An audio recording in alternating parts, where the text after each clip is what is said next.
Nginibingelele bafowethu niyaphila lapho mina ngiphilelwe ingane zakwethu yabona khona iverse ingane zakwethu ngifuna mhlawumbe silicheck nje lilodwa lapha ingane zakwethu yabona eliphathelene ngokuthi uma sithi uJesu Kristu uyindodana kaNkuluNkulu asimsukeli kwafakaza yena uNkulunkulu uqobo lwakhe ezulu wathi uJesu Kristu uyindodana yami ngelinye ilanga uJesu Kristu babembhabhadisa ebhabhadisa uJohane umbhabhadisa yabo emva kwalokho uNkulunkulu wayifakazela yena ukuthi uJesu Kristu uyindodana yami hayi ukuthi siyamsukela ngoba abantu abaningi bathi uJesu Kristu umprofeti abanye bathi umlungu abanye bathi uyijuda abanye bathi uyilokha nalokha ziningi izinto abayishoyo ngoJesu Kristu yabo kodwa khona iverse engifuna ukulisho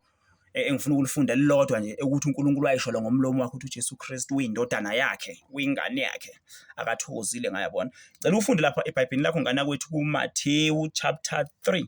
verse 17 yabona uJesu Kristu wayeqeda kubhabhadiswa lebhabhadiswa uJohane uNkulunkulu wayifakazela yena ngoba enzela ukuthi kube ufakazi kithi emhlabeni wayese uJohane sibhalela lokho yabona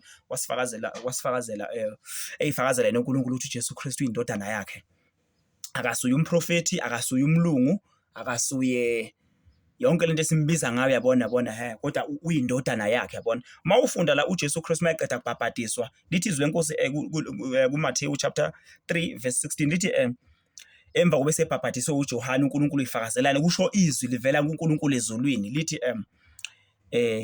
bheka kwavela izwi ezulwini lithi lo uyindodana yami ethandekayo engithokozile ngayo kusho uNkulunkulu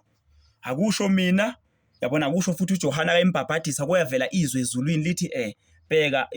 mawulifunda la lithi 3 chapter 3 verse 60 verse 17 lithi bheka kwavela izwi ezulwini phezulu ezulwini lathi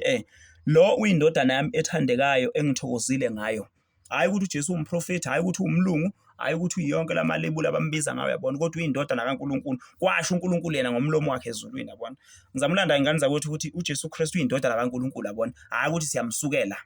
o mhlambe sizama ukuthatha inkolo zabanye abantu lengaphandle yabona kusho izwi la elesingisi lithini elesingisi lithi and suddenly a voice came from heaven saying this is my beloved son in whom I am well pleased uyindodana yami engithokozile ngayo yabona kusho uNkulunkulu efakaza uJohane eqeda kumbhabhadisa yabona ngizamlanda ingane zakwethu uJesu Kristu uyindodana kaNkulunkulu yabona asimsukeli hayi ukuthi siyamsukela asimsukeli kusho izwi lenkosi kwayifakazelena uNkulunkulu ngomlomo wakhe uNkulunkulu bakwethu akawaqamba amanga yabona so sengithi nginihlebele mhlambe kwabasazibuza ukuthi uJesu Kristu yini kwaba khona vele ukuphikisana kudala abanye bethu umprofeti abanye bethu uJeremiya abanye bethi uyabona omunye wabaprofeti uJesu Kristu indodana kaNkulunkulu kwasho uNkulunkulu ngomlomo wakhe asimsukeli thina